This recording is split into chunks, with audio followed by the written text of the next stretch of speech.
Pemirsa, dua negara NATO, Italia dan Spanyol, mengirimkan kapal perang mereka untuk mengawal konvoi kapal Global Sumut Flotilla untuk menembus Gaza. Kedua negara tersebut tergerak setelah kapal-kapal aktivis itu diserang oleh drone Zionis Israel. Lantas bagaimana kelanjutan misi kemanusiaan untuk mengirimkan bantuan Gaza oleh para aktivis? Kita akan membahasnya bersama dengan Wanda Hamidah, salah satu aktivis kemanusiaan asal Indonesia yang ikut dalam konvoi Global Sumut Flotilla. Assalamualaikum, selamat sore Mbak Wanda. Waalaikumsalam warahmatullahi wabarakatuh. Selamat sore Indonesia. Baik, Mbak Wanda, ini Anda tertahan selama 10 hari di Sisilia, Italia atau di Italia. Apa alasan Anda tertahan di sana dan bagaimana kelanjutan misi dari kemanusiaan Global Sumut Flotilla?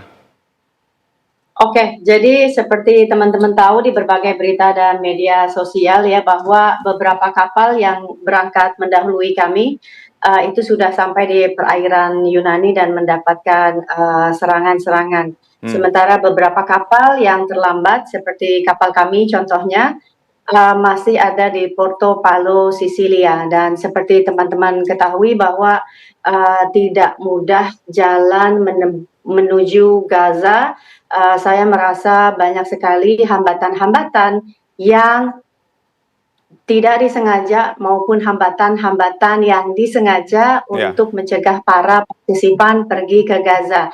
Teman-teman tahu bahwa kami tertahan di Tunisia selama 3 minggu. Dan setelah kami menuju Porto Paolo dengan segala hambatannya, kami masih tertahan di sini selama hampir 2 minggu di Sisilia. Dan seperti teman-teman tahu di Porto Paolo, saya akan mengabari perkembangan di Porto Paolo, Sisilia. Tadinya ada 10 kapal, kemudian menjadi 5 kapal, yaitu diantaranya adalah kapal Asia, Aladdin, and then Yemen boat, and then Nusantara boat, kemudian ada kapal Caesar. Nah, 3 kapal ini tidak bisa lagi melanjutkan perjalanan karena kondisi kapal. Sementara yang tadinya Nusantara boat adalah yang dimiliki oleh Sumut Nusantara, tadinya ditempati oleh Ustadz Hussein dari Indonesia dan teman-teman observer lainnya. Mereka pindah ke kapal baru namanya Palestina dan mereka sudah berlayar 2 malam lalu menuju Yunani. Mungkin hari ini sudah sampai. Sementara kami koalisi dari beberapa kapal yang rusak, yaitu tadinya kapal saya Caesar, X1, Asia, Aladdin, itu bayangkan dari 4 kapal, kira-kira 80 aktivis, di squeeze menjadi 1 kapal Nusantara Boat yang hanya berjumlah 14 orang. Jadi perjuangan menseleksi partisipan tidak saja di Tunisia, tapi terjadi juga di Porto Paolo, Italia, sehingga dalam kapal Nusantara Boat, itu sekarang ada 14 aktivis dan kendala yang lain banyak yang udah pulang dengan visa sementara kembali ke negara mereka semalam lewat airport Tunisia. Dan kendala nggak cuma itu, karena sabotase yang terjadi di kapal maupun kerusakan di kapal ternyata juga kami alami, bukan masalah kapal saja, tapi masalah kapten kapal yang saya merasa ini adalah bentuk sabotage juga bagi Global Sumut Flotilla. Baik, Mbak Wanda, tadi Anda sempat menyinggung adanya hambatan yang dilakukan secara sengaja dan tidak disengaja. Hambatan seperti apa saja, Mbak? Apa termasuk sabotase tadi yang seperti Anda ceritakan? Pusing, gimana cara mendapatkan kebutuhan bahan bangunan sekaligus? Mau tahu solusinya?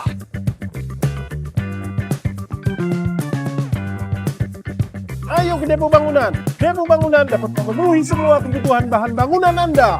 Ada lebih dari 100.000 produk pilihan bahan bangunan, mulai dari flooring, paint and sundries, sanitary and plumbing, electrical, builders hardware,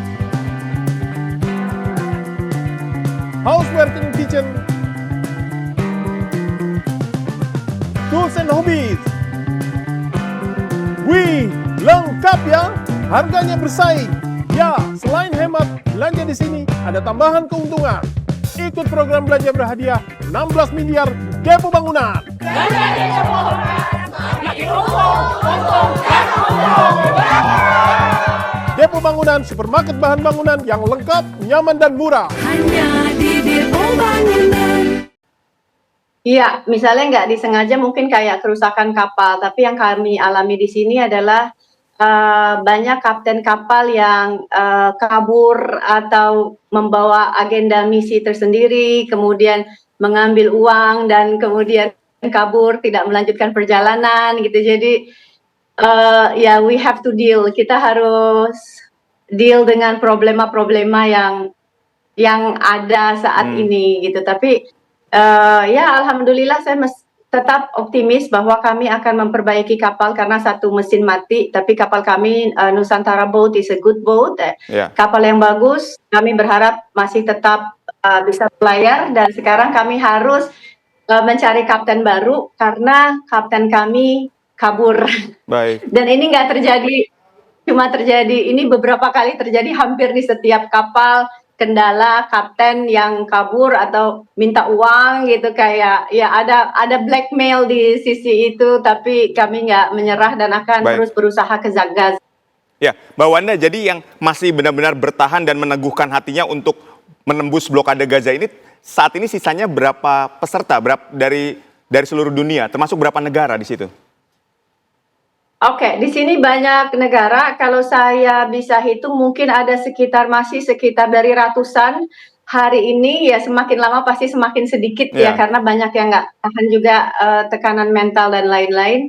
Banyak yang udah kembali ke negaranya. Kemarin ada rombongan yang berangkat ke airport kemudian mengejar pesawat ke Tunisia pagi ini. Tapi saya lihat di lapangan masih ada sekitar 40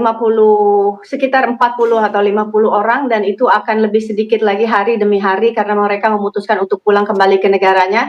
Dan di antaranya ada kapal Kamer yang ada satu orang Indonesia, Fatur, di situ, dan saya selalu keep in touch sama Fatur. Kami berdua stranded di Portopalo. Fatur menggunakan kapal Kamer yang kecil, juga kehilangan kaptennya. Jadi kami ada PR besar hari ini untuk mencari kapten baru insya Allah. Baik, jadi total keseluruhan sekarang hanya tinggal 50 orang saja? Ya mungkin 40 orang, mungkin bisa sampai hari ini udah banyak yang pulang, mungkin bisa 30 orang, makin lama makin sedikit. Baik, sejauh apa perjalanan laut sebenarnya dari Tunisia menuju ke Gaza? Bisa biar pemirsa TV One ada gambarannya, Mbak Wanda. Oke, kurang lebih kalau kita ke Yunani dulu itu akan memakan waktu paling lama 2 hari kalau tidak ada kendala pada kerusakan kapal. Baik. Kemudian dari Yunani menuju Gaza diperkirakan 4 sampai 5 hari. Mungkin pada tanggal sekarang ini teman-teman Global Smooth Flotilla yang udah ada di perairan internasional Yunani sedang bersiap-siap menuju Gaza. Mungkin kalaupun kami pergi, kapal kami akan terlambat, tapi tidak apa-apa karena kami juga mengantisipasi bahwa kemungkinan kalau ada kapal-kapal lain yang mengalami kerusakan, karena mungkin teman-teman tahu berita bahwa kapal Tiago mengalami kerusakan sehingga kapal di Familia itu partisipannya harus di-split ke kapal-kapal lain. Kami berharap mereka duluan berangkat. Kalaupun kami terlambat berangkat, kami bisa membantu atau menolong teman-teman yang udah Global Smooth Flotilla yang lain. Semoga kami dapat membantu just in case kapal mereka juga mengalami kerusakan. Baik. Jadi kami insya Allah akan tetap berangkat.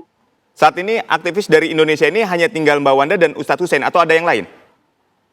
Oke, Ustadz Hussein sudah berangkat dengan kapal Palestine. Kapal Palestine adalah kapal observer yang hanya ada di yellow area, nggak masuk ke red area, karena kapal Ustadz Hussein Palestine Boat hanya isinya ada lawyer dan segala macam lengkap, hanya memantau dan jadi witnessing, menyaksikan persoalan-persoalan yang terjadi, apakah ada drone, apakah ada pemboman, dan melaporkan ke Global Smooth Flotilla pusat.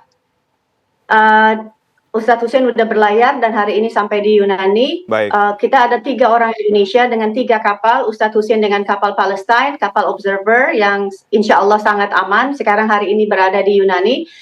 Kapal saya adalah kapal Nusantara dari Sumut Nusantara. Hari ini berada di Portopalo dan kondisinya saat ini kami sedang mencari kapten baru. Semoga segera kalau kami udah dapat, insya Allah malam ini atau besok pagi kami berlayar.